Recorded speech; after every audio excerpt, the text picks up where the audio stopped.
Hello and welcome to this week on Drinkin' with Dave.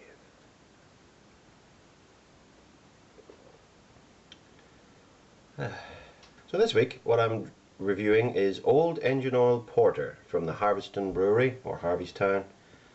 Still not sure how to pronounce that. This is craft brewed in Scotland, 6%. I'll read you the back of the bottle here. This rich, lubricious black beer reminded Harviestoun's original founder of the engine oil he was familiar with, having worked for Ford. The modern take on the 19th century porter style.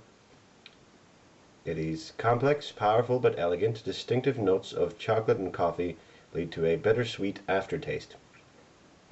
Enjoy it with strong hard cheese, slow-cooked lamb, or black pudding, best served chilled. I've chilled with this. Old Engine Oil was awarded the gold medal on the International Beer Challenge of 2009. It is listed here as viscous, bittersweet, and smooth. 2 units per alcohol in this small 330ml 12-ounce bottle. That's about 12 ounces. So it's pretty strong at 6%. Anyway, let's do the inspections here. Beer is black as the night. There is no color coming through it when held up to light. No color in any other. This is black. This is not see-through at all. You cannot see through this. This is just dark black beer. No hints of red. Occasional brown when the beer is like thin up against the glass, but that's it really. The head isn't great, but it's a lovely brown color, very dark brown, almost a brownish red, like a, ever see a brown brick, an old style brick? It's that kind of color. Lovely looking. It's just nice to have a nice black beer, you know, because so many of them are brown and red and stuff. But this is most assuredly black beer. Anyway, well, on to the smell test. Definite hints right away of coffee. Has that burnt grain smell to it. There's a kind of licoricey, black licoricey kind of smell. Like blackjacks, those little blackjack sweets. Smells like that. There's also something else that's a kind of sweet there. Very sweet, like a smoky sweetness, like possibly dark toffee or dark chocolate. Has a kind of a dark chocolate smell. Very bitter kind of smell. Anyway, let's move on to the taste test.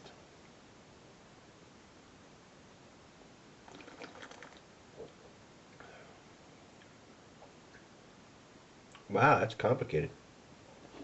It's very complicated, that taste. Porter is traditionally not much sweeter, but definitely sweeter than stouts. It's kind of the last vestige before a stout, you know, in terms of the beer scale.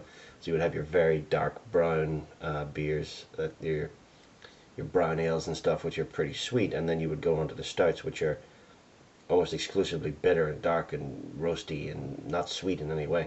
But this has definitely got some serious sweetness to it.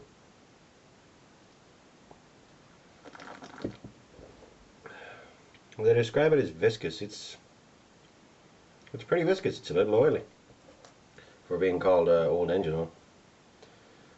I put it in this little Duvel glass here because it was a, you know, it's a smaller bottle, so it wouldn't fit a pint glass. The lacing isn't up to much, so this is probably low on the hop. It's getting most of its taste from the grain character, I imagine.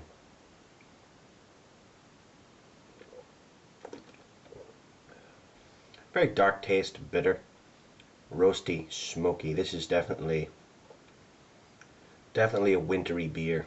It's I can't really envision drinking this, you know, slightly warmer on a summer's day. You know, this is definitely a winter warmer kind of beer.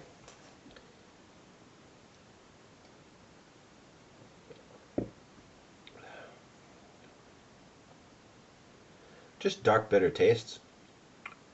Other porters I've had have been a lot sweeter than this. There's Whitechapel Porter that you can get in Northern Ireland.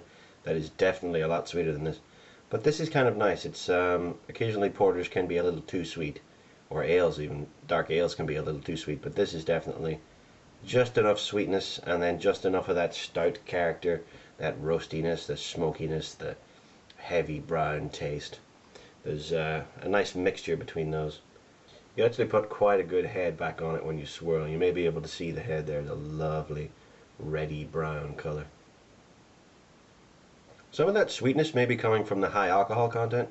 Occasionally when you get higher alcohol things, they are sweeter.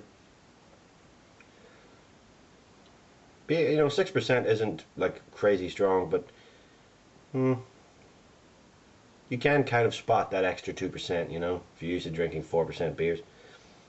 You can kind of spot the extra 2%, but if you're used to drinking, you know, 6 to 8% beers, you wouldn't really notice it. We'll move on to the vote for next week. I decided, you know, since been doing light beers for a while, I thought I would do pretty much the last two dark beers I have on me at the moment. This one is not really dark at all, but it's a brown beer. This is John Smith's Extra Smooth. This is 3.8%, so it's low on the alcohol front. There's actually a nitrogen widget. You can hear there. There's a nitrogen widget in the can where basically when you pop the can, it's like a can of Guinness Draft, it pops the nitrogen bubble inside and then it releases the nitrogen through the beer. So that's why when you pour these, you want to basically open and then dump the whole can up, you know, vertical into the glass and just let it all come out, because then the nitrogen will push it out of the can. It will nitrogenate properly. It's like carbonation but with not CO2, you know. So that's the first one. If you'd like to vote for the John Smith's Extra Smooth 3.8%, you can leave a vote down in the comments. The other one is a more craft brewing kind of affair. This is from the Whitewater Brewery in Belfast. This is Belfast Black, a dry stout. I've had a couple of these before. They are very dry.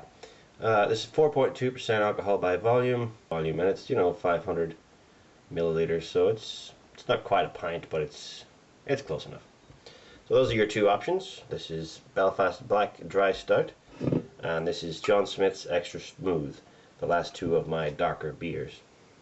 So if you leave your votes down in the comments there, you can vote for those for next week. For being 6%, it is quite smooth. I mean, the way they've handled the beer, it seems that they've made the whole thing very balanced. I mean, it smells like a stout and then it tastes like a really dark ale with some stoutness to it. Kind of tastes like a Black and Tan, actually. I suppose that would be a good way to describe any porter, really, is it tastes quite a lot like a Black and Tan. I mean, if you're really looking for it, you can taste the extra alcohol in this, and, you know, the lacing not so good, head formation not so good, but in terms of taste, this is definitely a nice tasting beer. It's not the tastiest porter I've ever had. It is certainly an interesting taste, though. So, would I recommend it? Yeah.